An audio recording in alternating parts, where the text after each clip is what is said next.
साहब ये आपका चश्मा ये गिर गया था यहाँ। ओ भाई साहब।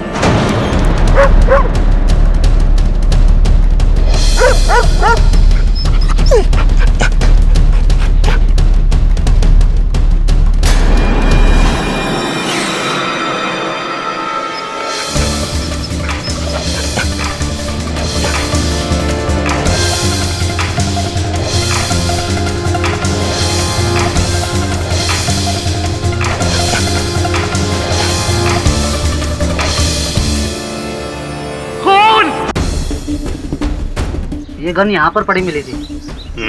इसका लाइसेंस नंबर चेक करो और देखो किसके नाम पे रजिस्टर्ड है। सर इस अन्य आदमी के सिवा कोई गवाह नहीं यहाँ पे। भागते वक्त खूनी से टकराया था शायद। तो तुमने खून होते हुए देखा है? नहीं वो टकराया था मुझसे हड़बड़ी में। खून ही तुमसे टकराया था? अब पता नहीं शायद। क्या कर रहे हो यहाँ तुम? क्या नहीं तेरा काम हो रहा है यहाँ? चलो यहाँ से, इसको भगाओ इधर से। क्या बोलना जल्दी बोलो। क्या? सर ये आदमी गूंगा और बहरा है, ना ही कुछ बोल सकता है ना ही सुन सकता है। तुमने कुछ देखा है? क्या देखा है?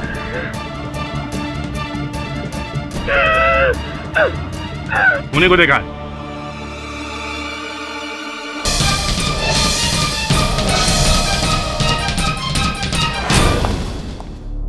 तो बंदूक का डिटेल्स मिल गए, ये उनका फोटो।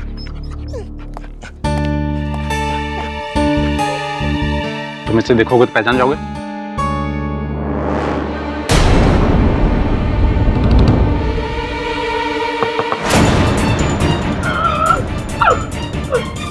यही था। तुम उसे टच करोगे पहचान जाओगे? जी हाँ हाँ। हवलदार गाड़ी निकालो।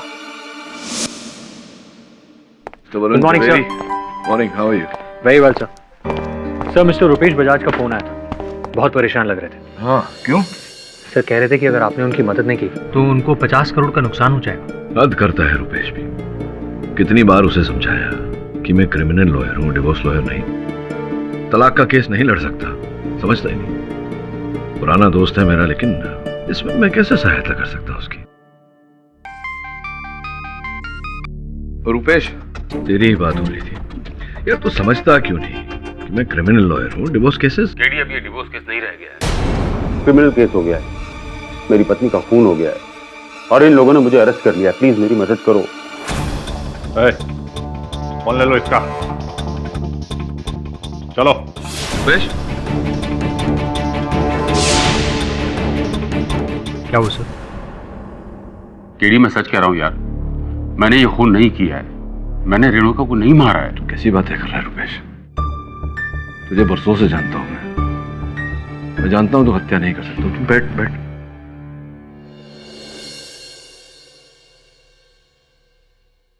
देख अब्बा, तुझ पर आरोप तो लगाया गया है, मुकदमा तो लड़ना पड़ेगा। तू चिंता मत कर।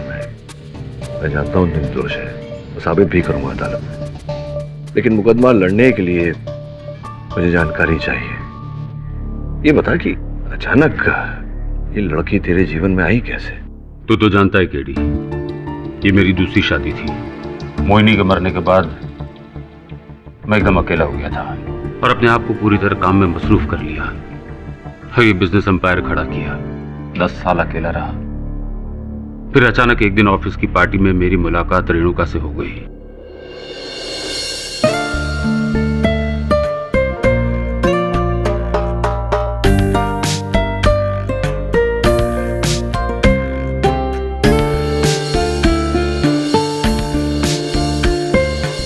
हम जल्दी एक दूसरे के काफी करीब आ गए।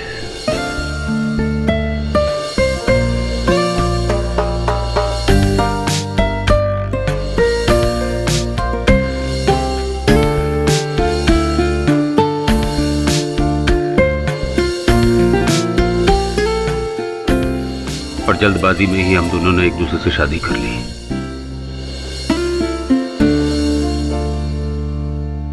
पर शादी के कुछ दिनों बाद मुझे पता चला कि उसने मेरे प्यार के लिए नहीं, मेरी दौलत के लिए मुझसे शादी की थी। आखिर तुम्हें इतने पैसे चाहिए क्यों? बताओ मुझे। देखो रुपेश, मुझे तुम्हारे साथ कोई बहस नहीं करनी। चेक निकालो और साइन करो। नहीं, तुम्हें बताना होगा कि तुम्हें इतने पैसे क्यों चाहिए। देखो, या तो तुम पैसे दे दो या फिर तो फिर क्या?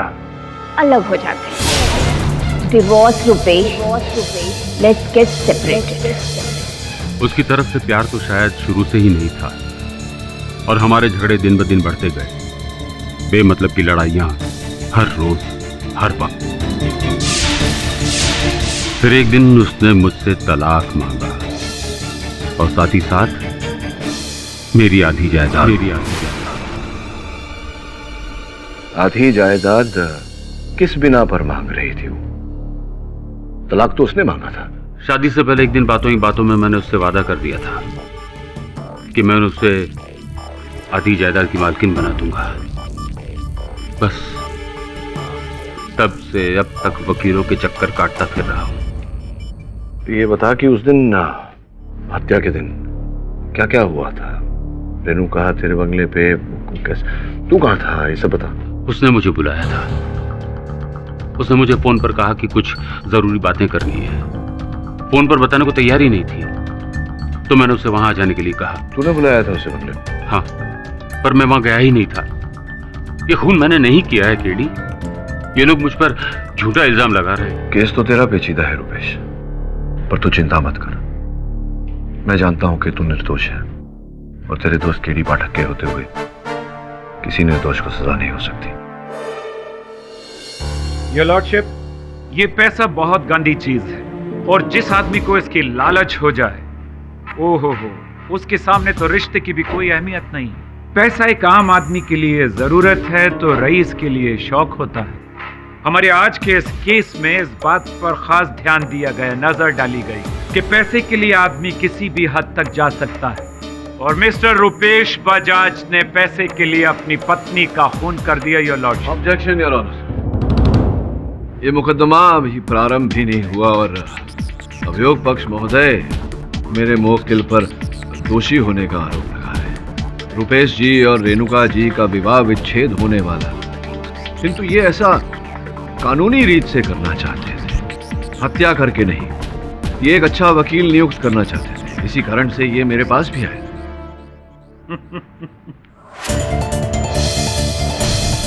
ये वो हथियार है, रजिस्टर्ड हथियार, जिससे कि वो कत्ल हुआ है और ये हथियार जनाब रुपेश बजाज साहब के नाम रजिस्टर्ड है। राइट हुजूर, मेरे पास ये कुछ सबूत हैं, ये कागजात हैं जिस पर इनकी उंगलियों के निशानात भी पाए गए हैं इस हथियार पर। ये मैं आपकी नजर करता हूं। ये मेरा ही रिवॉल्वर है, पर मैं नहीं जानता कि ये मौका वारदात पर कैसे पहुंचा।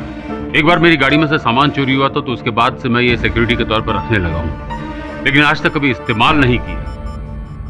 योर ऑनर, इनका रिवॉल्वर घटनास्थल पर कैसे पहुंचा इसके तो अनेक रास्ते में निकाल सकता हूं। तो ओके, एक मिनट। तो फिर जनाब केडी साहब, इसके बारे में आप क्या कहेंगे? योर ऑनर, ये रुपेश जी के बंगले की चाबियां हैं जहां पर रेणुका जी का खून हुआ था। क्यों रुपेश जी, ये आपके बंगले की चाबियां हैं ना? जी हाँ, ये मेरी ही बंगले की चाबियां हैं, पर मैं बहुत महीनों से वहां गया नहीं हूँ, पता नहीं कहाँ रखी थी। योर ऑनर, रुपेश जी का पूरा ध्यान इनके काम में रहता था। ये छोटी छोटी चीजें, चाबी कहाँ गई, चाबी कहाँ रखी हैं, गाड़ी कहाँ पार्क की, ये अक्सर भूल जाया करते थे। और इस बात की पुष्टि करने के लिए मैं रुपेश जी की सेक्रेटरी लीसा को कटघरे में बुलाने की अनुमति चाहता हूँ। अनुमति है।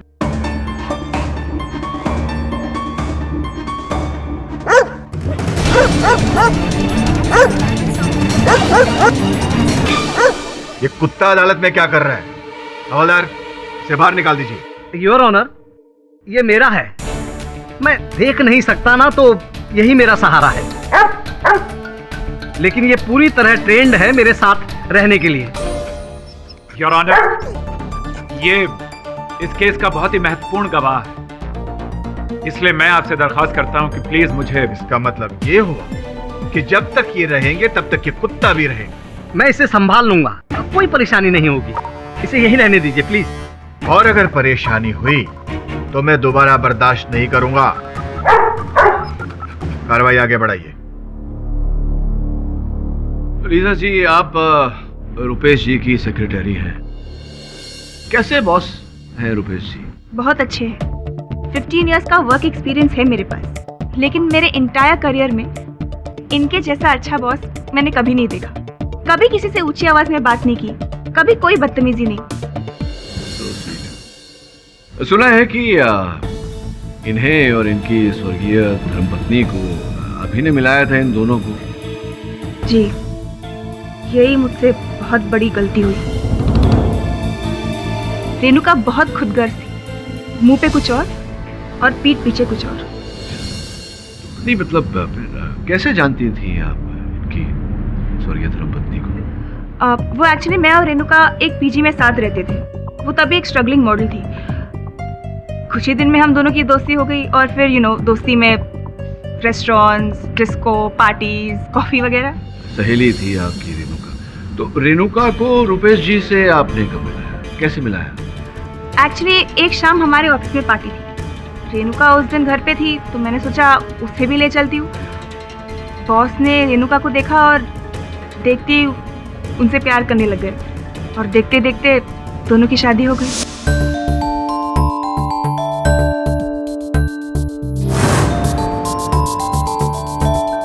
सच बोलो तो उस वक्त मैं बहुत खुश थी। मेरे बॉस और मेरी best friend, it's such a great feeling. Your witness prosecution.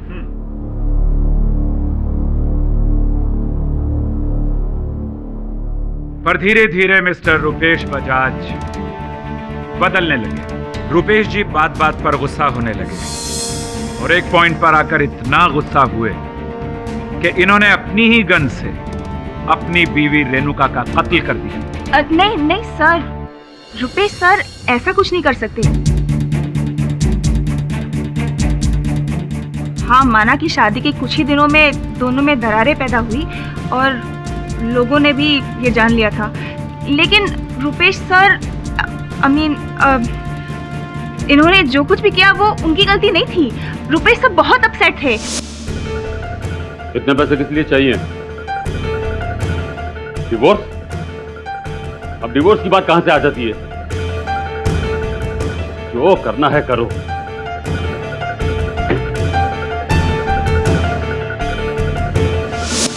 आपका क्या मतलब है कि आप कुछ नहीं कर सकते?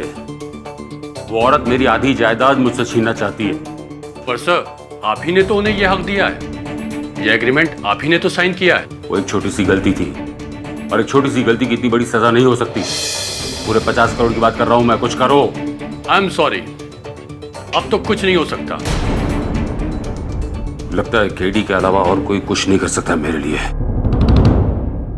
योर ऑनर, शादी के कुछ ही दिनों बाद मिस्टर बजाज परेशान रहने लगे। इन्हें ऐसा महसूस होने लगा कि रेणुका ने इनसे शादी की है इनके पैसे के लिए और पैसे ये देना नहीं चाहते थे। फिर इन्हें यह भी महसूस होने लगा योर ऑनर कि अगर तलाक हो गया तो हर महीने भारी रकम रेणुका को खर्चे के लिए देनी पड़ेगी। इसलिए इन्होंने उस तकलीफ को जड़ से ही खत्म कर दिया, यानी रेणुका का कत्ल कर दिया। नहीं, ये सच नहीं है। माना कि मैं उसके साथ खुश नहीं था, मगर मैंने उसका खून नहीं किया। मिस्टर बजाज, आप चुप रहिए। जब पूछा जाए तभी बोले। ये लॉर्डशिप, मैं इन्हीं के ऑफिस के पियन मिस्टर मयूर को यहां बुलाना चाहूंगा। इजाजत है।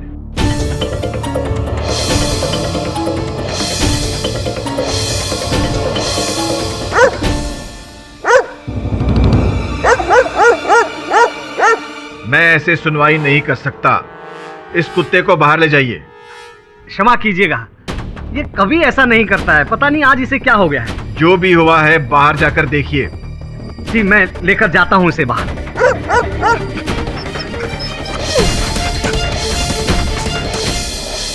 मयूर। जी सर। कत्ल से एक दिन पहले तुम ऑफिस गए थे? जी, वैसे तो मैं रोज 6 बजे तक घर निकल जाता हूँ, लेकिन उस दिन कुछ काम ज्यादा आ गया था तो मैं उस दिन ऑफिस में ही रुक गया था। अच्छा मयूर, उस दिन ऑफिस में कोई ऐसी खास घटना हुई थी? जी जी, मुझे अपना काम करते करते ऑफिस में कुछ ज्यादा देर हो गई थी। लगभग सभी लोग ऑफिस से जा चुके थे। उसके बाद नहीं, कोई जरूरत नहीं ऑफिस से घर पे आने की। मैं अपनी चीजों पर तुम्हारा साया भी पड़ने देना नहीं चाहता हूँ। नहीं, आखिरी बार। ओके ठीक है, मटके बंगले पर आ जाओ 3 साढ़े 3 बजे। चाबियां तो तुम्हारे पास भी हैं।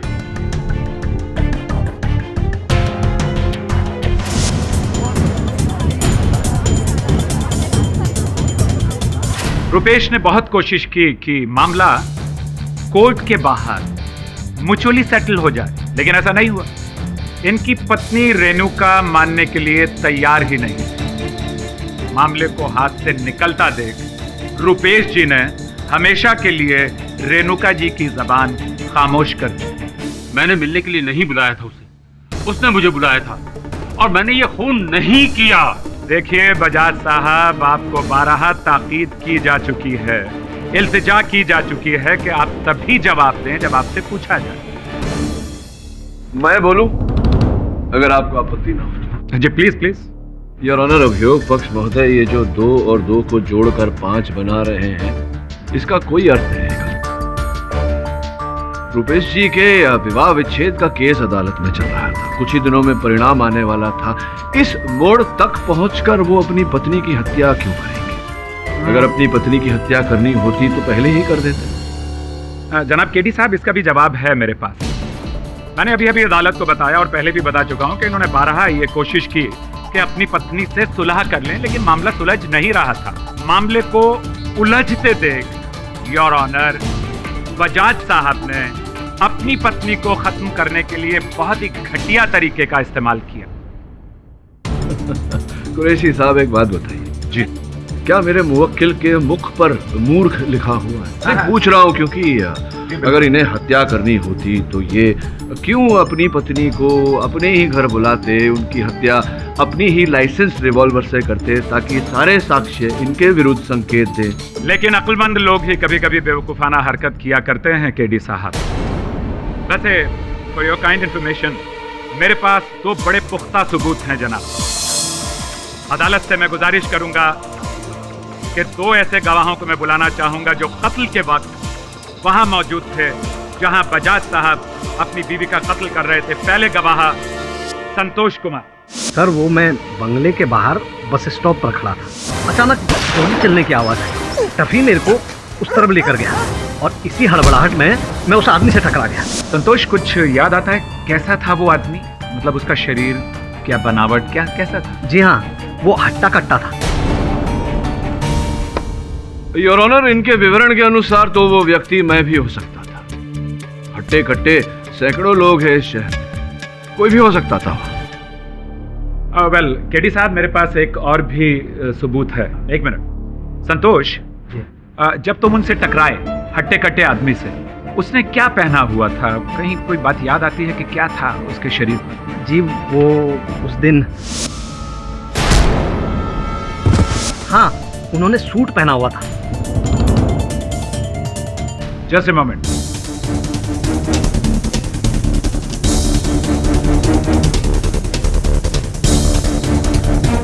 ये देखो, इसे छूकर बताओ, क्या ये वही कपड़ा है जो उस दिन उस आदमी ने पहना हुआ था? जी हाँ, यही कपड़ा था। यकीनन? जी हाँ, मैं अंधा हूं, देख नहीं सकता, लेकिन एक बार कुछ सुन लिया और महसूस की हुई किसी भी चीज को मैं कभी नहीं भूल सकता।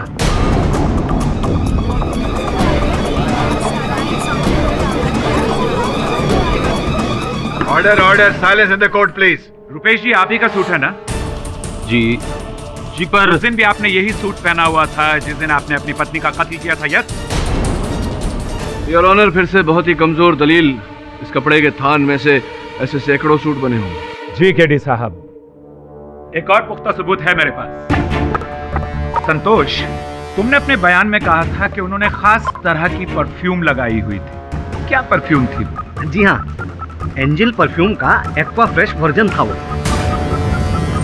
जज साहब, अब मैं लीजा से कुछ सवाल करना चाहूंगा। लीजा, ये रुपेश जी को एक अजीब आदत है। तुम तो इनके साथ काम करती हो, तुम्हें तो पता होगा। ये परफ्यूम के बारे में कुछ अजीब सी आदत है इनकी। जी, एक्चुअली रुपेश सर को भूलने की आदत है।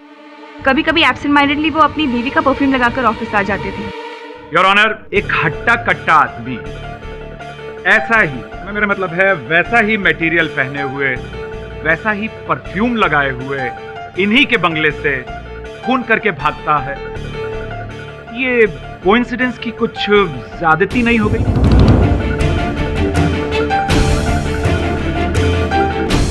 Thank you very much Lisa, thanks a lot. Your honour, अगर प्रोसिक्यूटर साहब को आपत्ति नहीं है तो मैं संतोष जी को एक बार कटघरे में बुलाकर उनसे प्रश्न करना चाहूंगा। अनुमति है।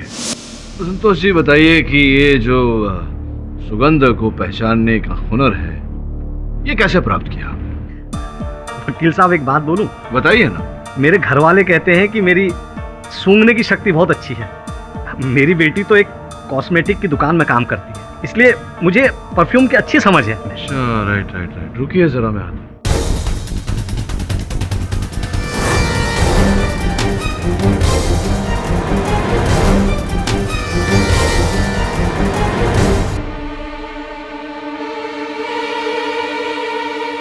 जरा ये सूंघकर पहचान के देखिए, ये वही है जो उस दिन उस व्यक्ति ने लगाया था जो आपसे टकराया था? वकील साहब, आप ना मुझे फंसा रहे हैं। ये वो नहीं है, ये तो कूल कंफर्ट का हॉट एंड स्पाइसी वाला परफ्यूम है। अरे क्षमा कीजिएगा, भूल हो गई मुझसे। ये वाला है, देखिए, ये वाला ही है ना? ये भी नहीं है जी, ये एक्वा फ्रेश वर्जन ही है, लेकिन दूसरी कंपनी का है।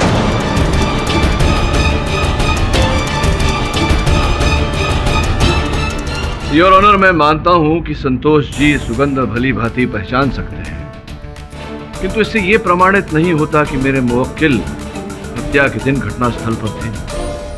मैं नहीं था योर ऑनर, मैं वहां नहीं था। जब ये हादसा हुआ तब मैं होटल सी व्यू में था। होटल सी व्यू? कोई सबूत है आपके पास? हाँ है। उस वक्त मैं अपने भतीजे अभय के साथ वहां पर था, आप उससे पूछ सकते हैं। बल्कि जब पुलिस ने मुझे अरेस्ट किया था तब मैं वहीं था। ये सच कह रहे हैं, ये उस दिन मेरे साथ होटल में ही थे। अभय, जरा दिमाग पर जोर डालकर सोचो कि उस दिन 3 से 3:30 बजे के दरमियान तुम्हारे अंकल तुम्हारे साथ होटल के कमरे में थे या नहीं? वो एक्चुअली उस दिन मेरे को मेरी फ्रेंड का फोन आया था, तो 2:30-3 बजे के करीब मैं उससे मिलने चला गया। उस टाइम अंकल रूम में अकेले थे। जैसे मैंने कहा था योर ऑनर, इस बात का कोई सबूत नहीं है कि अभय के जाने के बाद मिस्टर रुपेश होटल के कमरे में थे या नहीं। हो सकता है कि चुपके से अपने बंगले में जाकर अपनी पत्नी का खून करके वापस होटल के कमरे में आ गए।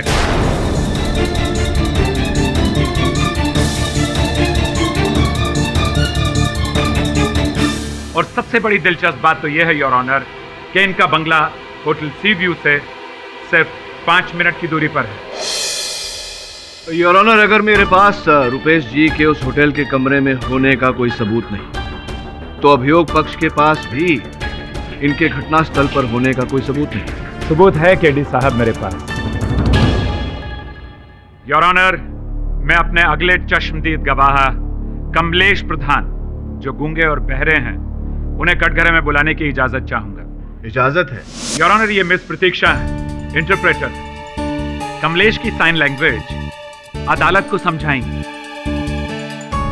प्रतीक्षा जी, पूछिए जरा, उस दिन इन्होंने क्या देखा?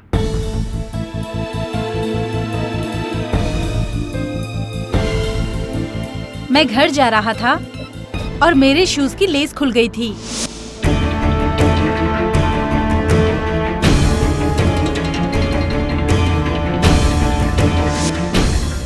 योर ऑनर, मैं इनसे पूछना चाहता हूं कि अगर इन्होंने हत्यारे को देखते ही पहचान लिया तो फिर उसे पकड़ा क्यों नहीं?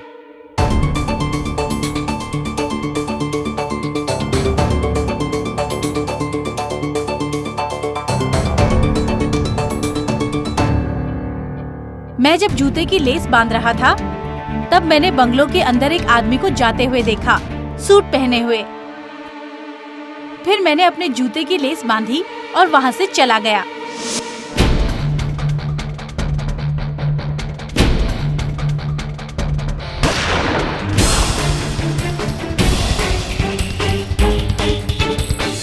योर ऑनर, ये सारा का सारा हादसा लगभग 2 मिनट के भीतर हुआ।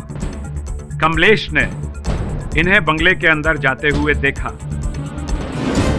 वो पलटकर जाने लगा कि तभी गन फायर हुआ और वहां मौजूद रेणुका जी की गोली लगने से मौत हो गई। गोली की आवाज सुनकर संतोष बंगले के अंदर भागा। भागते हुए खूनी से टकराया जो भाग रहा। योर ऑनर, कहानी अच्छी है। कहानी की पुष्टि करने के लिए मैं इंस्पेक्टर यादव को कटघरे में बुलाने की अनुमति चाहता हूं। इंस्पेक्टर यादव, क्या रुपेश जी का चित्र दिखाते ही कमलेश जी ने पहचान लिया था? हाँ जी, हाँ बिल्कुल। प्रश्न यहाँ ये उठता है कि आपने स्केच क्यों नहीं बनवाया? आपने चित्र मिलने की प्रतीक्षा क्यों की? जी, हमने प्रतीक्षा बिल्कुल नहीं करी, बल्कि तुरंत स्केच आर्टिस्ट को हम बुलाए और स्केच बनवाने लगे। तो कभी नाक लंबी हो जाती थी, कभी बाल छोटे हो जाते थे, तो स्केच बन नहीं पाया। स्केच बन नहीं पाया या कमलेश जी स्केच बना नहीं पाए? दरअसल वो विवरण सही से नहीं दे पा रहे थे, इस वजह से वो स्केच। समझ गया। Point to be noted your honour, जो विवरण कमलेश जी दे रहे थे वो उचित नहीं था, जबकि कमलेश जी कह चुके हैं कि उन्होंने स्पष्ट रूप से हत्यारे को देखा, किंतु वो विवरण देकर उनका स्केच नहीं बना। प्रश्न ये उठता है कि चित्र को देखकर जो पहचान उन्होंने की है उस पर कैसे विश्वास किया जाए? आपकी अनुमति हो तो मैं कमलेश जी को एक बार फिर कटघरे में बुलाना चाहूंगा। अनुमति है। प्रतीक्षा जी, इनसे पूछिए कि चित्र देखकर जो इन्होंने हत्यारे की पहचान की थी उस पर हम विश्वास क्यों करें?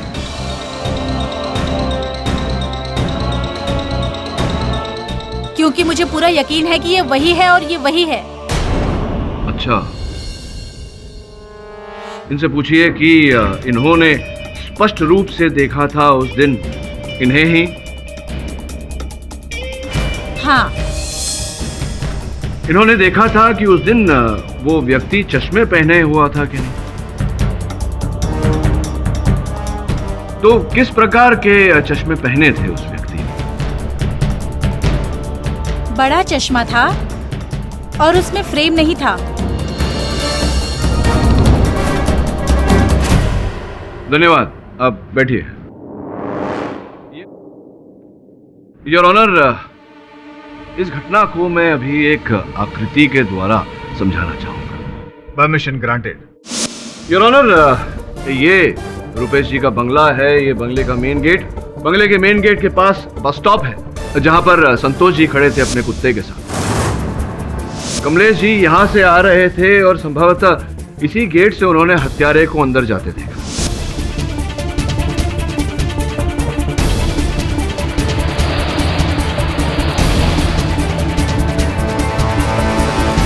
कमलेश जी ने यहां अपने जूते के फीते बांधे। इसी समय संतोष जी जो यहां खड़े थे उन्होंने गोली चलने की आवाज सुनी।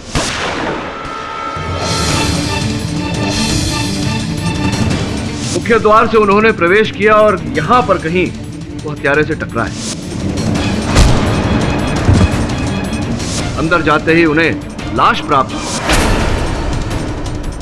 और उन्होंने शोर मचाकर बाकी लोगों को बुलाया। कमलेश जी भी पीछे पीछे बंगले के अंदर आ गए। योर ऑनर, मिस्टर पाठक, ये सब हम सुन चुके हैं। इसे दोहराकर आप क्या बताना चाहते हैं? प्रश्न पूछना चाहता हूं कि ये पूरी घटना 2 मिनट के अंदर घटी।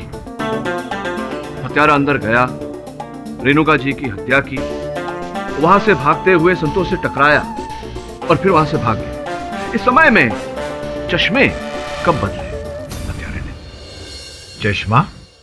ये चश्मा कहां से आ गया? यही प्रश्न तो मैं संतोष जी से करना चाहता हूँ, योर ऑनर। आपकी अनुमति हो तो उन्हें कटघरे में बुलाऊं। अनुमति है।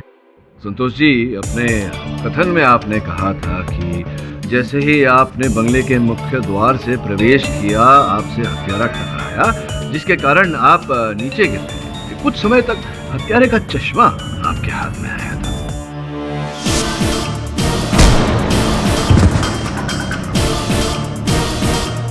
भाई साहब, ये आपका चश्मा ये गिर गया था यहाँ। ओ भाई साहब, आपके कथन में आपने ये भी कहा था कि आप देख नहीं पाते, किंतु जिस चीज को एक बार आप महसूस कर लेते हैं, छू लेते हैं, उसे आप याद रखते हैं। जी। बताइए वो चश्मा कैसा था, आकार प्रकार कैसा था? जी वो बड़े साइज का था, वो चौकोर होता है ना, वैसा।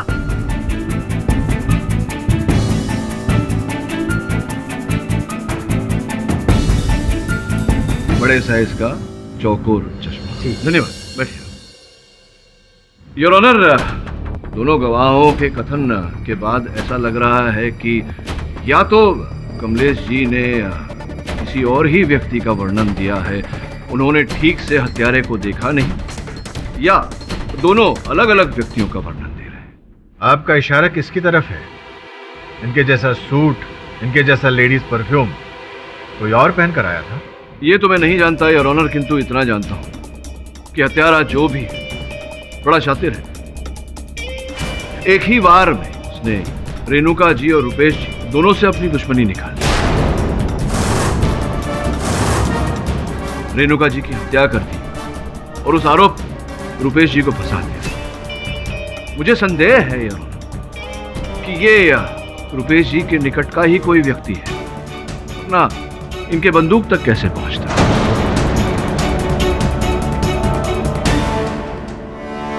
रुपेश जी आप ही बताइए, कौन ऐसा व्यक्ति है जो आपकी आदतों के बारे में जानता हो, जिसे आपकी दिनचर्या योजनाओं के बारे में जानकारी रहे? कौन हो सकता है ऐसा आपके निकट का कोई? इस शहर में तो ऐसा कोई नहीं है। हाँ, मेरा भतीजा अभय और नम्रता है बस। और ऑफिस में सुनील पुरी मेरे करीबी है। सुनील पुरी जी, अच्छा। और रेणुका जी के निकट का कोई व्यक्ति, संबंधी, सहेली, मित्र? उसका कोई नहीं था। इनफैक्ट वो कभी अपने परिवार के बारे में कोई बात भी नहीं करती थी। मुझे तभी शक हो जाना चाहिए था। प्यार में ऐसा अंधा हो गया कि सही गलत की समझ ही नहीं। योर लॉर्डशिप, केडी साहब अभी तक किसी और को शक के दायरे में नहीं ला सके हैं और रुपेश को भी बेगुनाह साबित नहीं कर पाए। तो फिलहाल रेणुका के कत्ल का आरोपी हम रुपेश को ही मानेंगे।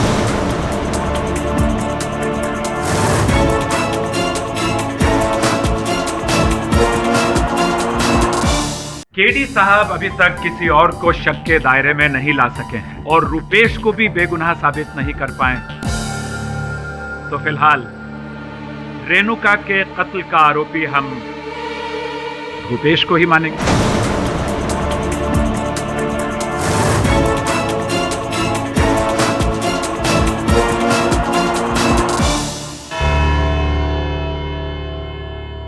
केस की पेचीदगी को समझते हुए यह अदालत मिस्टर पाठक को सबूत इकट्ठा करने के लिए 2 दिन का वक्त देती है। तब तक के लिए यह अदालत मुलतवी की जाती है।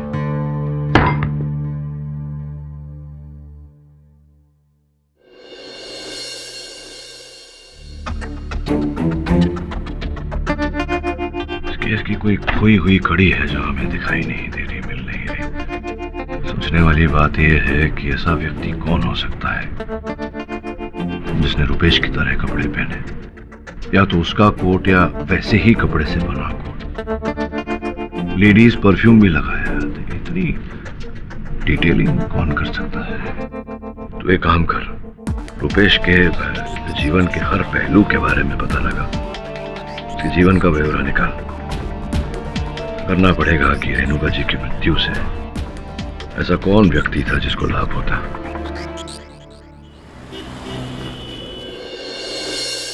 हाय, मेरा नाम वरुण है। मैं मिस्टर केडी पाठक असिस्टेंट। हेलो सर, मैं आपकी क्या मदद कर सकता हूँ? मुझे ऑफिस की हर चीज़ चेक करनी है। जी बिल्कुल, ये सर का केबिन है, आप जो चाहे चेक कर सकते हैं। आइए please. Thank you.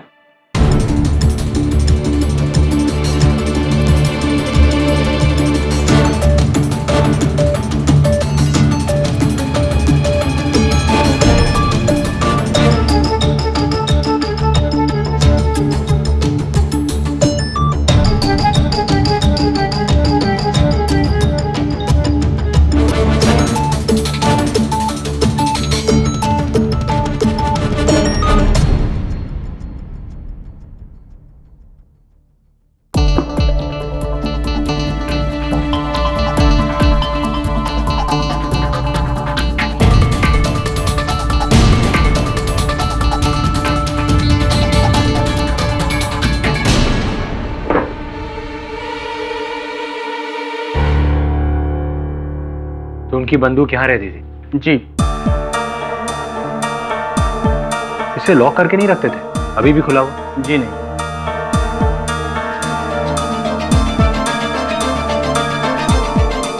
Oh, sir का पेन। Nice pen.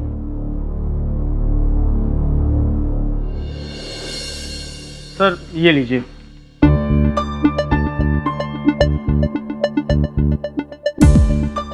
इस लिस्ट में सारे ऊपर से नीचे तक हर कर्मचारी के नाम और नंबर है। जी, सारे के सारे।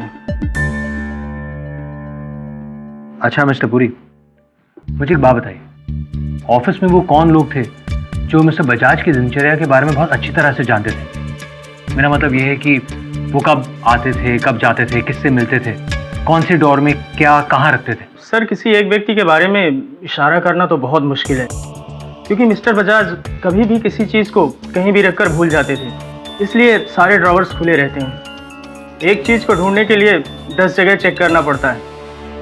अब इसे ही देखिए ना, ये सब होने के 2 दिन पहले ही मिस्टर बजाज पूरी ऑफिस पर चिल्लाने लगे कि उनका पेन कहाँ गया।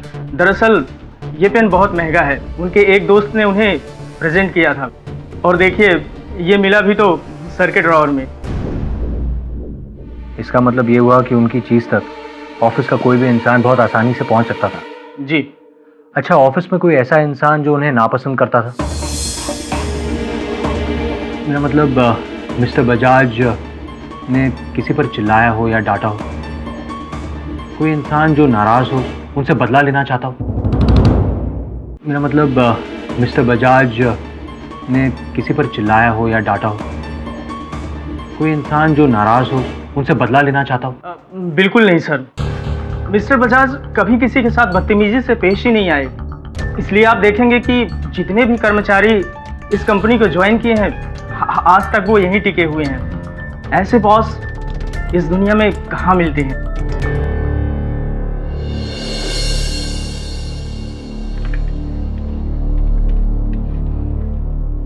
आइए आइए संतोष जी, आइए बैठिए। जी बिठाओ। जी धन्यवाद। देखिए ना आज कितना शांत है ये। उस दिन अदालत में पता नहीं इसे क्या हो गया था। अदालत में इतने सारे लोगों को एक साथ देखकर चौंक क्या हुआ? जी शायद। हाँ संतोष जी, यहाँ आने का आभार मानता हूँ मैं आपका। बताइए, आप तो उस दिन घटनास्थल पर थे, बाकी बातें तो आप अदालत में बता ही चुके हैं। कोई ऐसी बात जो आपको याद न रही हो, स्मरण न रहा हो, सोच के बताइए। जी तभी भागा और मैं भी उसके साथ साथ बंगले की तरफ भागा। सर तभी एक आदमी मुझसे टकराया और उसका चश्मा मेरे हाथ में आया।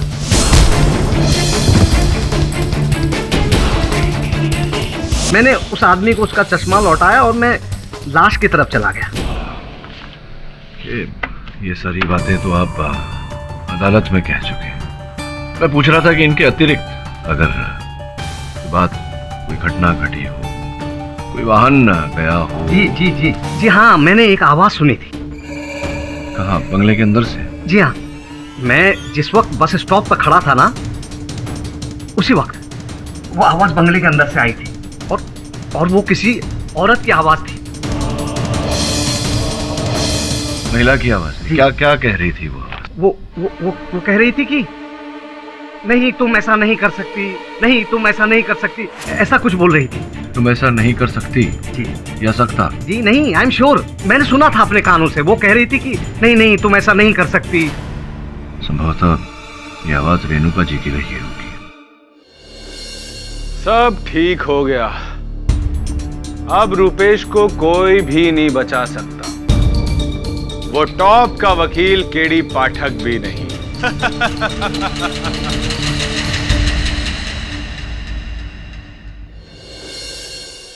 हम जिस आदमी का पता लगाने की कोशिश कर रहे हैं वो आदमी नहीं औरत है। तो संतोष जी के अनुसार उन्होंने संभवतः रेणुका को ये कहते सुना, तुम ऐसा नहीं कर सकती।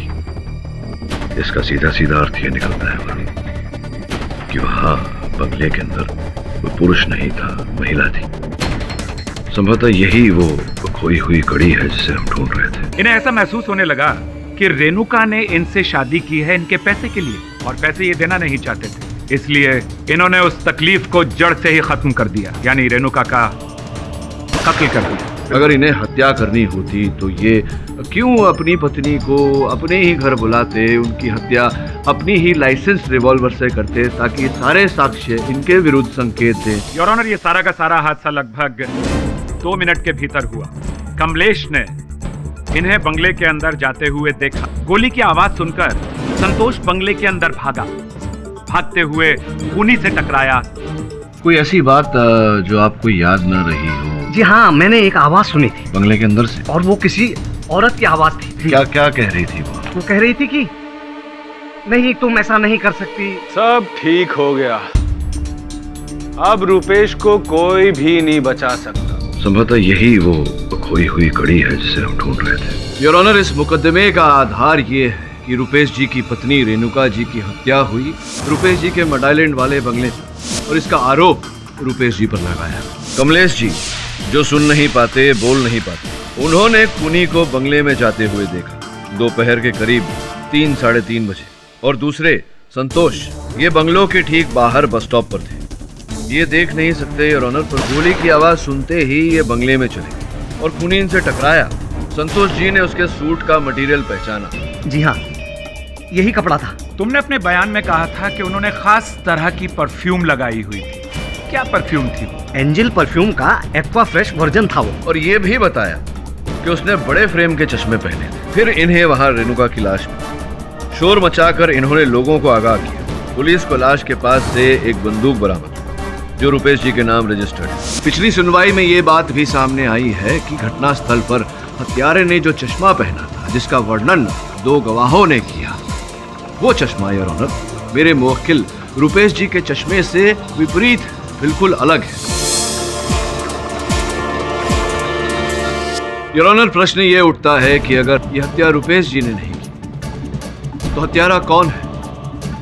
हत्यारा वही है योर ऑनर जिसको रेणुका जी की मृत्यु से और रुपेश जी के दंड पाने से सबसे अधिक लाभ था।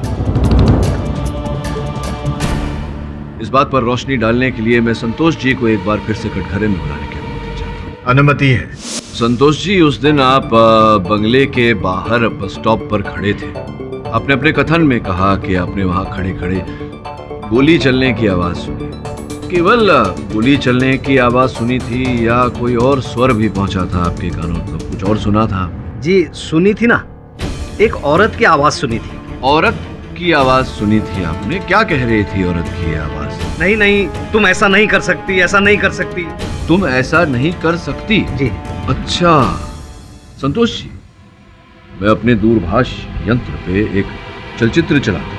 आप देखिए अगर इसमें से कोई आवाज पहचान में आती है या जी।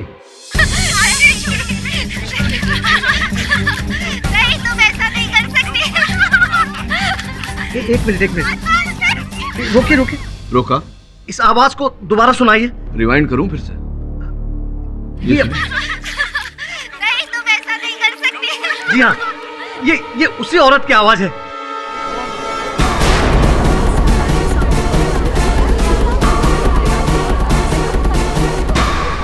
योर ऑनर, जिस स्वर को संतोष जी ने पहचाना है वो रेणुका जी का स्वर है। मगर रेणुका जी उस दिन हादसे के समय ये कह रही थी कि नहीं, तुम ऐसा नहीं कर सकती। इसका अर्थ ये निकलता है कि वो किसी महिला से बात कर रही थी। Objection your honour. केडी साहब, आपके कहने का मतलब है कि खूनी एक आदमी नहीं बल्कि... योर ऑनर, कुरैशी साहब बिल्कुल ठीक समझे। ये हत्या पुरुष ने नहीं, किसी महिला ने की है।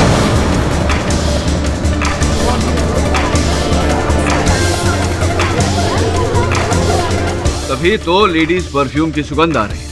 Objection once again your honour. Santosh ने कल अपने बयान में ये बात की है कि वो जिससे टकराए थे योर ऑनर, वो एक बड़ी कद काठी वाली रिष्ट पुष्ट आदमी थे। तो फिर ये अचानक औरत कहां से तशरीफ? संतोष जी बेचारे देख नहीं पाते। बिला शक हो सकता है इन्हें जाति पहचानने में अभी धक्का ही लगा था। जाति पहचानने में भूल हो गई होगी इनसे। अरे जनाब केडी साहब, अब ये मत फरमाइएगा कि टकराने के बाद वो इतना भी नहीं पहचान सके कि वो आदमी था या औरत थी। आजकल तो कुरैशी साहब औरत और आदमी को छोड़िए ना ये बातें। चलिए एक काम करिए, आप आंखें बंद करके यूं खड़े रहिए सामने। छोड़िए, अभी क्या शगुफा है ये? विश्वास रखिए मुझ पर। आप आंखें बंद करिए। चलिए।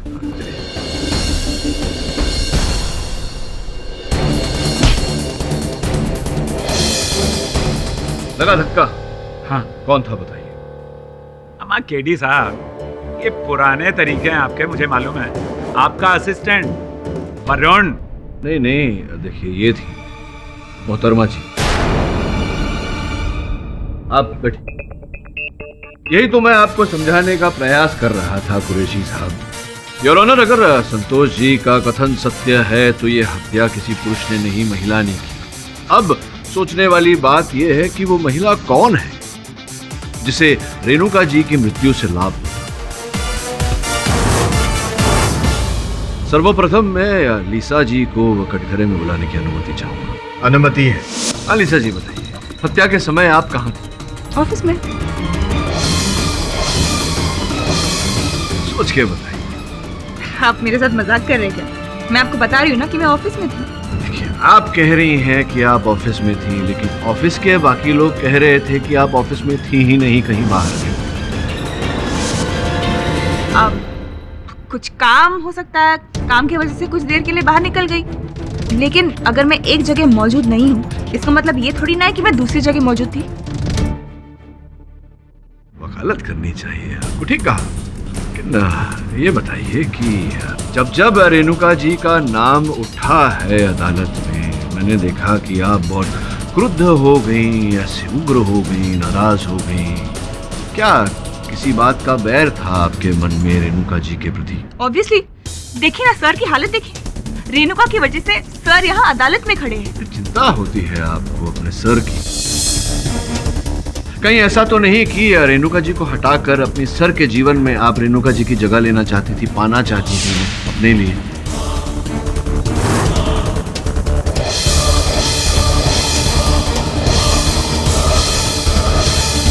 ये क्या कह रहे हो केडी?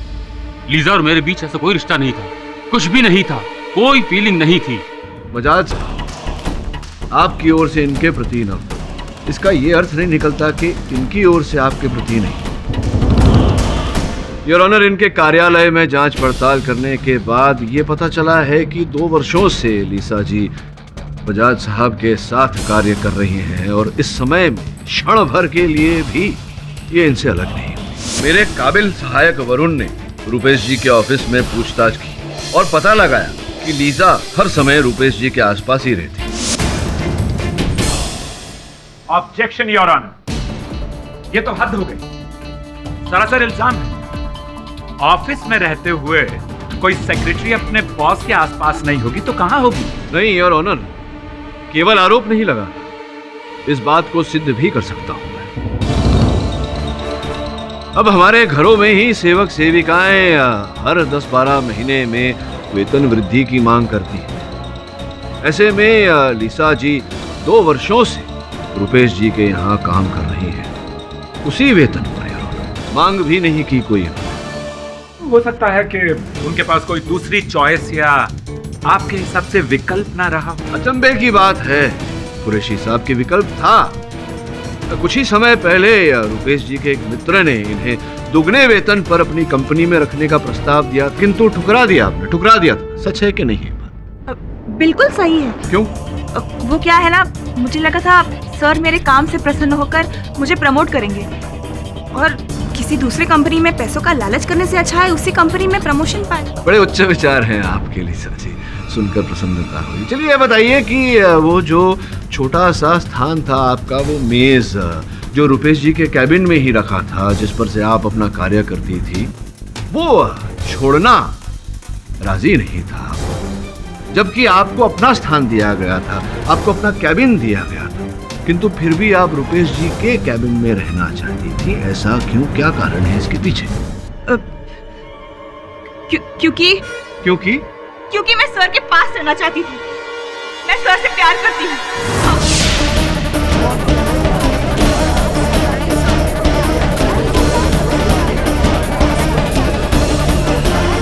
लीजा, ये क्या कह रही हो तुम? यही तो योर ऑनर, यही तो मैं स्पष्ट करने का प्रयास कर रहा था अदालत में कि लीसा रुपेश जी से प्रेम करती थी। हमेशा पूरा समय इनके साथ रहती थी, हर मीटिंग इनके साथ अटेंड करती थी। इनके सामान तक पहुंचना, जैसे कि घर की चाबियां, इनका सूट, इनका बंदूक इत्यादि इत्यादि, ये लीसा जी के लिए कोई कठिन कार्य नहीं था। नहीं, तुम ऐसा नहीं कर सकती, तुम ऐसा नहीं कर सकती, तुम ऐसा नहीं कर सकती, तुम ऐसा नहीं कर सकती।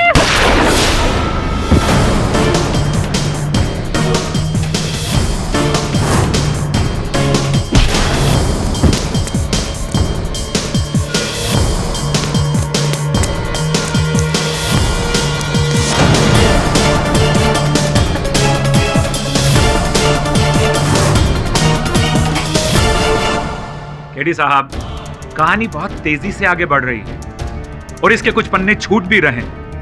क्या कीजिए, संतोष जब खूनी से टकराया था तो उसके हाथ एक चश्मा लगा था।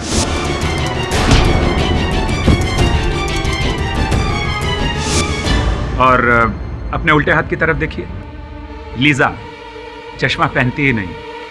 क्या बात कर रहे हैं? जी पहनती है चश्मा, आप ध्यान से देखिए। मैं ध्यान से क्या देखूं, आप मजाक कर रहे हैं। अरे मजाक नहीं कर रहा है, देखिए लीजा जी पहनी हुई हैं लेंसेज।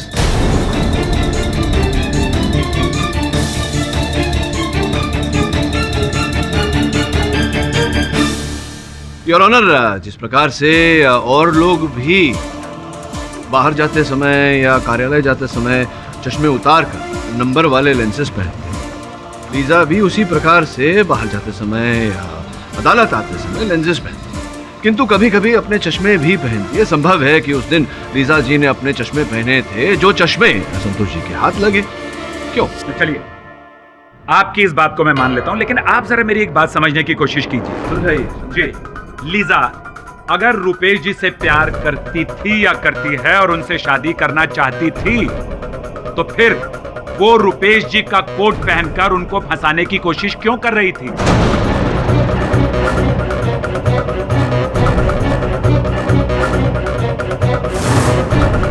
योर ऑनर, हर कत्ल का एक मकसद हुआ करता है। लीजा अगर दीवानावार रुपेश से मोहब्बत करके उससे शादी करना चाहती थी, और लीजा को अच्छी तरह से मालूम था कि रुपेश रेणुका के प्यार में गिरफ्त हो चुके हैं और उनसे शादी करना चाहते हैं, तो फिर शादी से पहले ही लीजा ने रेणुका का कत्ल क्यों नहीं करवा दिया?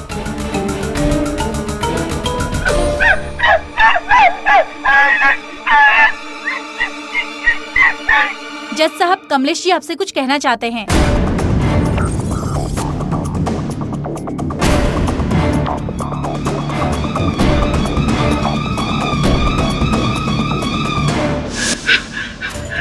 मैंने औरत को नहीं देखा था, मैंने आदमी को ही देखा था। योर ऑनर, इनकी बात का कैसे विश्वास किया जाए जबकि अब तक इनकी कोई बात ठोस साबित नहीं हुई है। मैं कसम खा के कहता हूँ कि मैंने आदमी को ही बंगले के अंदर जाते हुए देखा था।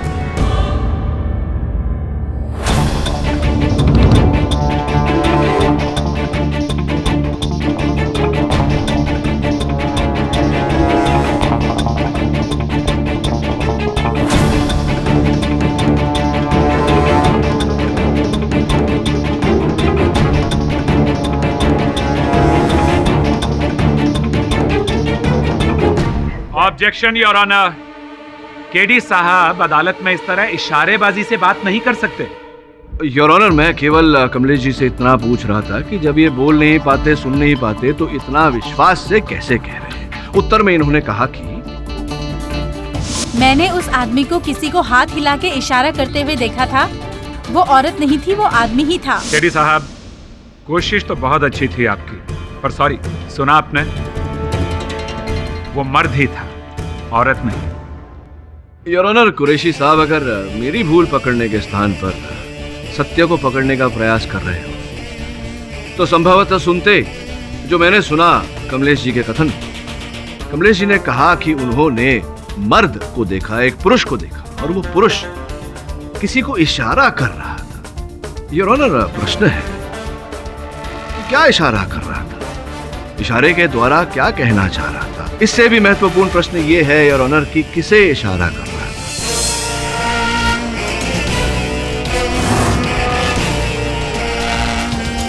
स्पष्ट बात है योर ऑनर कि हम जब किसी को इशारा करते हैं तो किसी दूसरे को ही इशारा करते हैं, स्वयं को नहीं। आपका मतलब है कि खूनी एक नहीं दो हैं? बिल्कुल उचित बात कही आपने योर ऑनर। हत्यारे दो हैं, एक पुरुष एक महिला। योर ऑनर, कमाल की बात है, इतनी भरी दोपहर में किसी को एक औरत दिखाई नहीं दी। वो इसलिए कुरैशी साहब क्योंकि पुरुष और महिला दोनों अलग अलग समय पर वहां पहुंचे थे। पहले महिला अंदर जा चुकी थी और जब पुरुष अंदर जा रहे थे उस समय कमलेश जी ने उन्हें देखा। उसी प्रकार से संतोष जी से एक पुरुष टकराया था, किंतु घटनास्थल पर लेडीज परफ्यूम की सुगंध थी। वैसे पाठक, आखिर ऐसा कौन कर सकता है? अभी तो यह कहना कठिन है योर ऑनर, पर मैं पूरे विश्वास से कह सकता हूं कि बहुत ही चतुरता से खेला गया खेल है। दो गवाहों को जिस प्रकार से गुमराह किया गया है, यह एक सोचा समझा षड्यंत्र है योर ऑनर। और इस बात की तह तक पहुंचने के लिए मैं रुपेश जी के भतीजे अभय और उनकी पत्नी नम्रता से कुछ प्रश्न करना चाहता हूं। केडी, ये तुम क्या कह रहे हो? रुपेश जी, ये दोनों इसमें शामिल नहीं हो सकते, इन पर मुझे पूरा भरोसा है। रुपेश जी, मुझे अपना कार्य करने दीजिए। धन्यवाद। अभय जी, रुपेश जी के व्यवसाय में आप उनका हाथ बटाते हैं, बताइए क्या क्या उत्तरदायित्व किया है रुपेश जी? मैं बस उतना ही करता हूँ जितना अंकल कहते हैं, बस कोई खास जिम्मेदारी नहीं। अच्छा, क्या मेरा ऐसा कहना मेरी भूल होगी कि अपनी संतान न होने के कारण ये आपको अपना बेटा मानते हैं? नहीं, ये सच है योर ऑनर। अभय जी से रुपेश जी प्रेम करते हैं, इन्हें अपना सुपुत्र मानते हैं। लोगों को लगा था कि रुपेश जी के बाद व्यवसाय, केवल व्यवसाय ही नहीं, व्यवसाय के साथ पूरी धन संपत्ति सब रुपेश जी के नाम हो जाएगी। रुपेश जी को भी ऐसा ही लगा था, किंतु रेणुका जी विवाह विच्छेद के साथ साथ धन संपत्ति का आधा हिस्सा मांगा था। तो संभव है योर ऑनर कि रुपेश जी को लगा हो कि जिस धन संपत्ति के ये अधिकारी हैं उसी से इन्हें वंचित किया जा रहा है। संभवतः इसी कारण अभय जी आपने रेणुका जी को रास्ते से हटाने की, उनकी हत्या करने की योजना।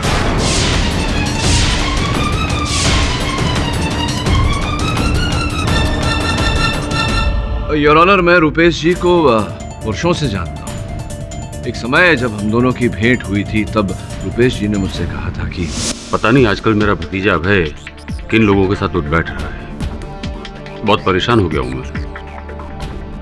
रुपेश, मुझे तो लड़का समझदार ही लगता है। तो तू ही कह रहा था कि वो अपनी पत्नी नम्रता के साथ मिलकर तेरा व्यवसाय अच्छी तरह से संभाल रहे हैं। हाँ, वो तो है, पर कभी कभी अपना नया अलग बिजनेस शुरू करने की बातें करते हैं। कभी किसी रेस्टोरेंट में इन्वेस्ट करने की, तो कभी किसी फिल्मों में।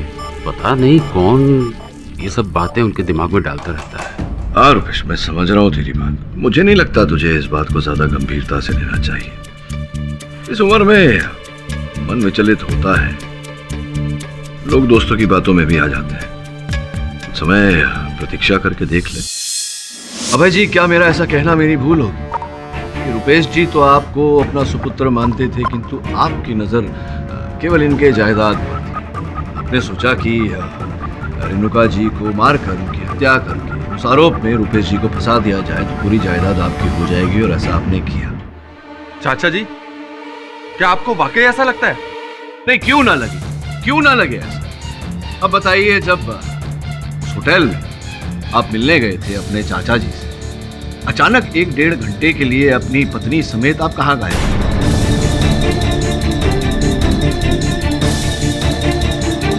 बोलिए बोलिए, कहां गायब हो गए? प्राय अपराधी के पास उत्तर नहीं है। योर ऑनर, मैं पुनः अदालत को स्मरण करा दूं कि सीवीयू होटल से रुपेश जी का बंगला 5 मिनट की दूरी पर ही है। रुपेश जी, आप अदालत को बताइए कि उस दिन क्या बातचीत हुई थी अभय जी के साथ आपकी, क्यों मिलने आए थे आपसे? पता नहीं, उस दिन मुझे अभय का फोन आया। उसने मुझे जल्दी से होटल सी व्यू में आने के लिए कहा। वहां पहुंचा तो उसने कहा कि एक स्वीट बुक किया है। कोई सेलिब्रेशन की अधूरी सी बात कर रहे थे कि अचानक से फोन आ गया और वो चले गए। क्या समझा नहीं मैं, किस बात का ये जलसा था, सेलिब्रेशन क्या था? किसी का जन्मदिन था क्या? नहीं, ऐसा तो कुछ नहीं था। हाँ, अभय और नम्रता अभी बच्चे हैं, छोटे हैं, किसी भी बात को लेकर पार्टी कर लेते हैं, तो इतना नहीं सोचा मैंने। अरे भाई क्या बात है, सब ठीक तो है ना? ये अचानक से मुझे यहाँ होटल क्यों बुला लिया? चाचा जी, आपके एक छोटा सा सरप्राइज है। क्यों बे, बता दे? तुम रुको चाचा जी, एक खुशखबरी है, बस वही आपके साथ बांटना चाहते हैं। अरे क्या है, बताओ भी। अभी नहीं, थोड़ा इंतजार करना पड़ेगा। क्यों? आप ऐसा कीजिए, आप एक कप कॉफी पीजिए, हम जरा जल्दी से बाहर होके आते हैं। बाहर? अरे भाई मुझे भी जल्दी कहीं जाना है। चाचा जी, आपको मेरी के समय आप कहीं नहीं जाएंगे। हम लोग यूं गए और यूं आए, बस आप हमारे लौटने तक का इंतजार कीजिए प्लीज। अरे भाई नमो, मुझे रेणुका से मिलने एक्चुअली मट के बंगले तक जाना है। चाचा जी, मैं कुछ नहीं जानती, हम उन्हें यही बुला लेंगे, बस आप हमारे लौटने तक यही इंतजार कीजिए। हम लोग यूं गए और यूं आए। चलो अबे। चलो, ओके चाचा जी, बाय। ओके चाचा जी। विचित्र बात है कि आपने और आपकी पत्नी नम्रता ने रुपेश जी को अपने बंगले पर जाने से रोका, अपनी पत्नी रेणुका जी से भेंट करने से रोका, और फिर आप अपनी पत्नी समेत गायब हो गए। ऐसे में इनके बंगले की चाबियां और इनका सूट प्राप्त करना आपके लिए कोई कठिन बात तो रही नहीं है। नहीं केडी सर, ये सब गलत है। हमने चाची को नहीं मारा, बल्कि हम तो। नम्रता बैठ जाओ। अबे मुझे बोलने दो, ये सब गलत है। तुम अदालत को बता क्यों नहीं देते? तुम्हें तो मैंने पहले ही बोला था कि पहले दिन अदालत को सब सच बता दो। मैंने कहा चुप हो जाओ। तुम बोलते क्यों नहीं? मैं चुप नहीं रहूंगी, मैं जज साहब को सब सच बता के रहूंगी। जज साहब, हम लोगों ने एक छोटी सी सरप्राइज पार्टी प्लान की थी चाची के घर वापस लौटने की खुशी में। चाची रुपेश चाचा से कोई जायदाद लेने के लिए नहीं मिलना चाहती थी, बल्कि वो तो सारे लड़ाई झगड़े खत्म करके घर वापस आने चाहती थी।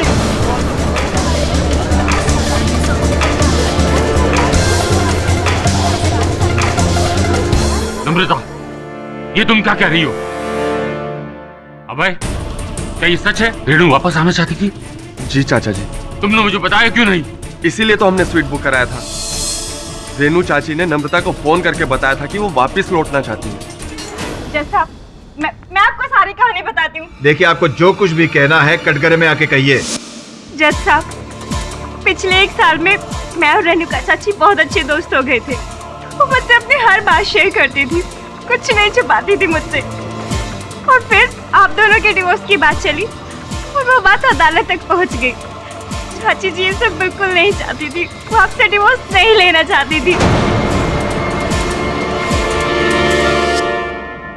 उन्होंने मुझे खुद फोन करके बोला कि वो सबसे खुश नहीं है। मुझसे बहुत बड़ी गलती हो गई नम्रता, ना चाहते हुए भी मुझे ये सब करना पड़ा। मैंने रुपेश के साथ ठीक नहीं किया। मैं ये डिवोर्स केस वापस लेना चाहती हूँ। मतलब तुम्हें डिवोर्स केस वापस लेना चाहती हो? चाचा जी के पास वापस आना चाहती हो? Oh my God Renuka, it's such a good news. तुम्हें नहीं पता चाचा जी तुमसे कितना प्यार करते हैं। वो ये सब जान के कितना खुश होंगे। जानती हूँ, और मैं भी उनसे बहुत प्यार करती हूँ। मैं उन्हें मिलकर सब कुछ बता देना चाहती हूँ और उनसे माफी मांगना चाहती हूँ। तो मैं उन्हें फोन करूँ? नहीं, तुम मत फोन करो, मैं करूँगी और सामने से सारी बातें कह दूंगी। अच्छा ठीक है, एज यू विश। हम बहुत खुश थे, आपको सरप्राइज देना चाहते थे, इसलिए आपको कॉल करके होटल बुलाया और रुकने को कहा। हम बाकी दोस्तों को भी इनवाइट करना चाहते थे और सोचा था कि रेणु चाची को भी वहीं बुला लेंगे। हेलो, अरे भैया केक कब लेके आएंगे आप? अच्छा सुनो, उसमें 50 रेड रोज के बुके और ऐड कर लेना। ओके। हेलो मिस्टर कपूर, चाचा जी और रेणु चाची ने आपस के डिफरेंसेस सुलझा लिए, तो हमने आज शाम को एक पार्टी रखी है। आप प्लीज आइएगा भाभी जी को लेके, वो भी जल्दी।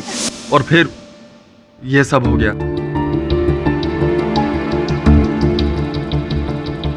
आप पहले से इतना दुखी थे और हम ये सब बता के आपको और दुखी नहीं करना चाहते थे, इसीलिए हम चुप रहे। तो भतीजा बेटा ही निकला केडी साहब।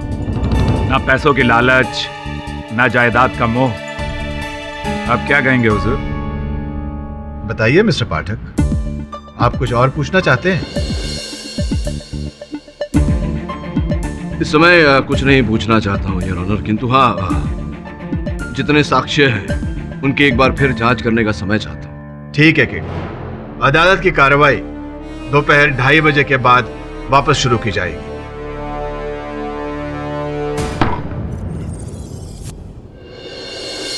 समझ में नहीं आ रहा, जितना इस केस को सुलझाने का प्रयास कर रहा हूं और उलझता जा रहा है। सर, अगर नम्रता और अभय निर्दोष हैं तो फिर शायद ये काम किसी बिजनेस राइवल ने किया। नहीं, मुझे नहीं लगता ऐसा होगा। ये जो भी है, रुपेश जी, अभय और नम्रता के आसपास का ही कोई व्यक्ति है, उनके निकट का व्यक्ति। नहीं तो सोच, उनकी चाबियां, उनके कोट, उनके बंदूक तक कैसे पहुंच सकता है वो व्यक्ति? सर, मगर नम्रता और अभय के अलावा और कौन है आसपास उनके? 2 व्यक्ति हैं मेरे अनुसार, एक पुरुष एक महिला। फिर रेणुका जी ने जो नम्रता से कहा था कि मुझे न चाहते हुए भी ये सब करना पड़ा, इस वाक्य का क्या अर्थ होता है?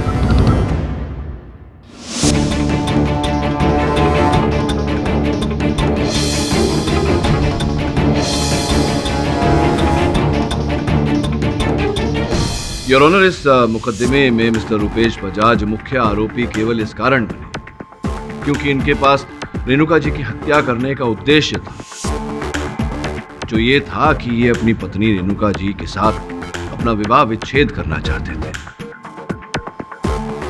किंतु अदालत में इनके भतीजे आनंद और उनकी पत्नी नम्रता जी ने जो कथन दिया, उसके अनुसार प्रमाणित होता है कि रेणुका जी इनके पास लौटना चाहती थी, इनके साथ अपने संबंध सुधारना चाहती थी।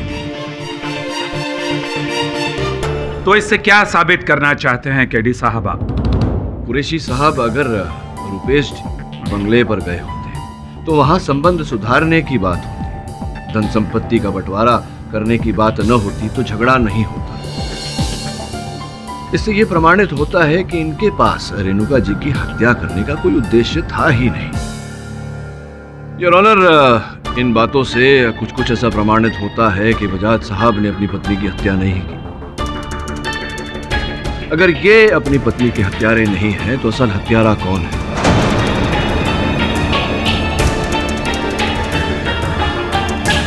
आनंद और नम्रता के अतिरिक्त कौन है योर, जो जानता था कि रेणुका जी रुपेश जी के पास लौट आना चाहती है, इनके साथ अपने संबंध सुधारना चाहती है? कौन है योर ऑनर जिसको रेणुका जी के लौट आने से नुकसान होता?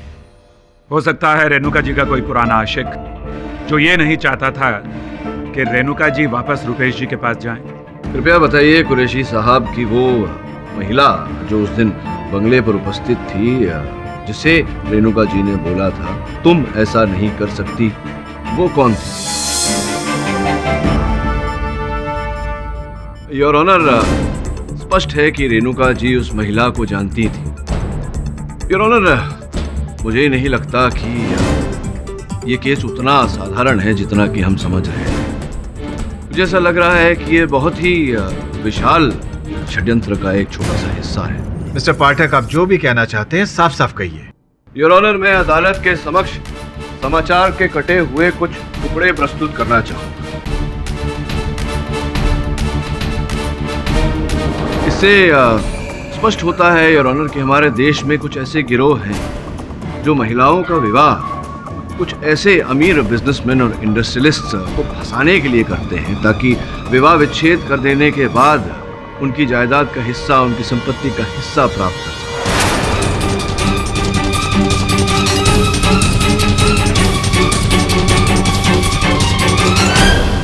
आपके कहने का मतलब है केडी साहब कि रेणुका ने रुपेश जी को पैसों के लिए फंसाया था?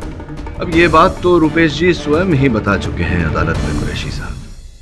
योर ऑनर, रेणुका जी ने रुपेश जी के साथ ये खेल तो खेला, किंतु इस खेल में वो अकेली नहीं थी। संभवतः किसी ऐसे गिरोह का मोहरा बनी थी रेणुका जी, किंतु चलते चलते उन्हें रुपेश जी से वास्तव में प्रेम हो गया और उन्होंने रुपेश जी को धोखा देने से मना कर दिया। गिरोह के अन्य लोग योर ऑनर ये समझ चुके थे कि अगर रेणुका जी रुपेश जी के पास लौटी तो उनका बड़ा नुकसान हो,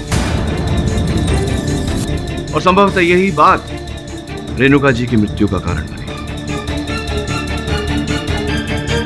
मिस्टर पाठक, ये बहुत ही पेचीदा केस है।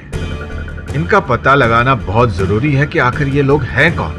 योर ऑनर, प्रश्न का उत्तर तो रेणुका जी के अतीत के पन्नों में ही मिलेगा। मैं लीसा जी को एक बार फिर से कटघरे में बुलाने की अनुमति चाहता हूं। अनुमति है।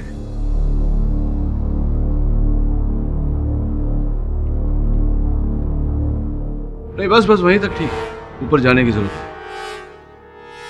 है। योर ऑनर, लीसा जी तो यहाँ आ चुकी हैं, इस केस से जुड़े तो अन्य लोगों को भी मैं बुलाना चाहूंगा यहाँ, अभय जी और नम्रता जी।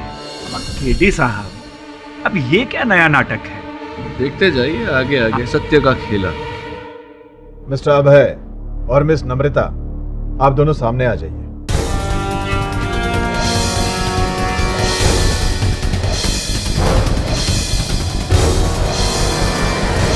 योर ऑनर, इस मुकदमे में संतोष जी और कमलेश जी ने अपना अपना कथन दिया, किंतु एक तीसरा चश्मदीद गवाह भी है हमारे पास जिस पर हमने ध्यान नहीं दिया।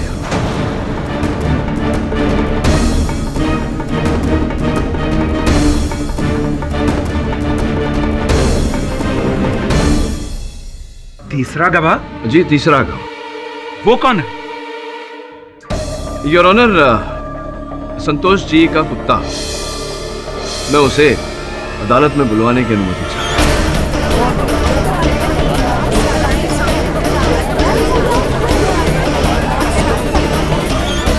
मिस्टर पाठक, कुत्ता गवाही देगा? योर ऑनर, ये कोई आम घरेलू कुत्ता नहीं है। एक ऐसा कुत्ता है जिसे एक अंधे आदमी की हर रीत से ध्यान रखने का अभ्यास दिया गया है। योर ऑनर, वो देख भी सकता है, सूंघ भी सकता है और अपनी रीत से बोल भी सकता है। कृपया मुझे उसे अदालत में बुलवाने की अनुमति दें। ठीक है, ले आइए।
धन्यवाद, ले जाइए। आप दोनों बैठ। आप कटघरे में। योर ऑनर, मनुष्य कभी कभी मनुष्य को पहचानने में भूल कर बैठता है, किंतु एक जानवर कभी झूठ नहीं बोलता। लीसा जी जब प्रथम बार अदालत में अपना कथन देने आई थी, उस समय भी ये कुत्ता इन्हें देखकर भौंक रहा था।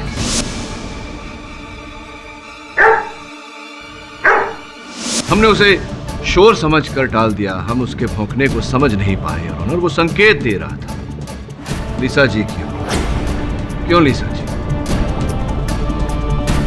तो लीसा जी, कुल मिला के अब तक की कहानी कुछ ऐसी है कि वो जो आपने अदालत में पिछली सुनवाई में कथन दिया था कि आपको प्रेम हो गया था रुपेश जी से, वो कहानी झूठी थी, ऐसा कुछ था ही नहीं। आपने जानबूझ योजना करके रुपेश जी के पास वो नौकरी ली इनके सेक्रेटरी की, और फिर इनका विश्वास जीतने के बाद में आपने रेणुका जी को इनसे मिलाया।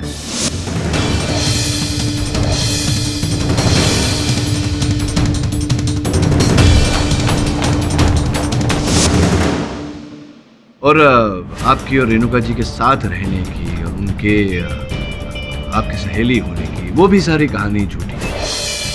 वास्तविकता तो ये है कि रेणुका जी इस खेल में केवल एक मोहरा थी, छोटी सी, जिसका उपयोग आपने किया इनका धन पाने के। और जब आपको पता चला कि ये खेल खेलते खेलते रेणुका जी वास्तव में प्रेम करने लगी है रुपेश जी से, और वो इन्हें सारी बात बताने वाली है, इन्हें धोखा देने से उन्होंने इनकार किया, तब भय के कारण और नुकसान झेलने के कारण आपने रेणुका जी की हत्या कर दी।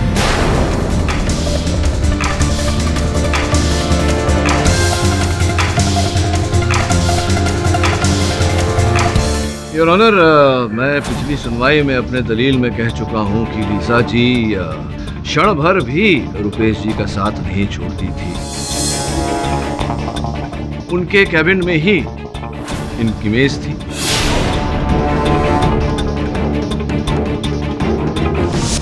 ऐसे में इनके सामान तक पहुंचना, बंगले की चाबी, इनका कोट, इनकी बंदूक इत्यादि, ये लीसा जी के लिए कठिन नहीं था। एक मिनट केडी साहब, आपने कहा कि इस खेल में एक नहीं बल्कि दो खिलाड़ी थे। आपके कहने का मतलब है कि अगर लीजा ने रेणुका जी को मारा तो फिर वो दूसरा कौन था, वो आदमी कौन था जिसे कमलेश ने देखा? प्लीज। अरे पिछली सुनवाई में इस बात का संकेत भी संतोष जी का कुत्ता दे चुका है, स्मरण नहीं है आपको?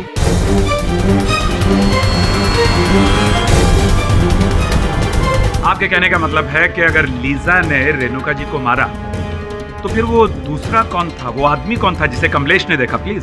अरे पिछली सुनवाई में इस बात का संकेत भी संतोष जी का कुत्ता दे चुका है, स्मरण नहीं है आपको?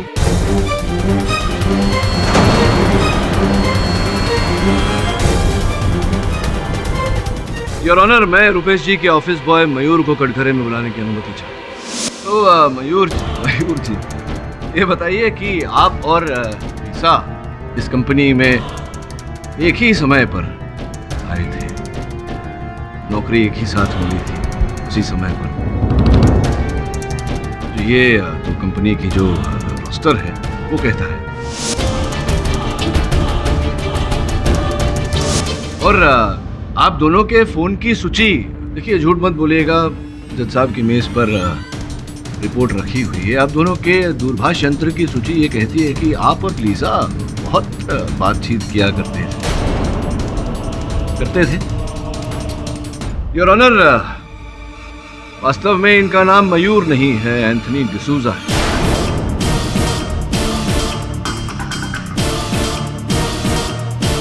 और ये एक MBA है। तभी तो मैं सोचूं कि एक MBA जिसे व्यवसाय का इतना ज्ञान है, वो एक कंपनी में पियून की नौकरी क्यों करेगा? दरअसल ये इनका खेला था, या पहले भी कई कंपनीज में ये ऐसा कर चुके हैं। इस बार रुपेश जी के साथ इन्होंने किया। जब इन्हें पता चला कि रेणुका जी जो ये चाहते थे वैसा नहीं करने वाले, तब क्रोध में बदला लेने के लिए इन्होंने रेणुका जी की हत्या कर दी। मटके बंगले पर आ जाओ 3 साढ़े 3 बजे।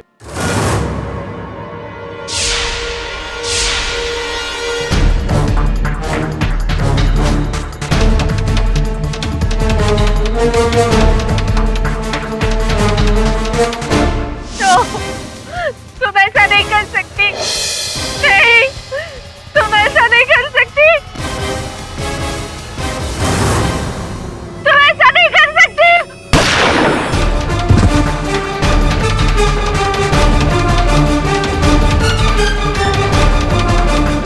रुपेश जी का कोट पहनकर गए थे, किंतु चश्मा बदलना भूल गए। वो चश्मा जो संतोष जी के हाथ लगा था।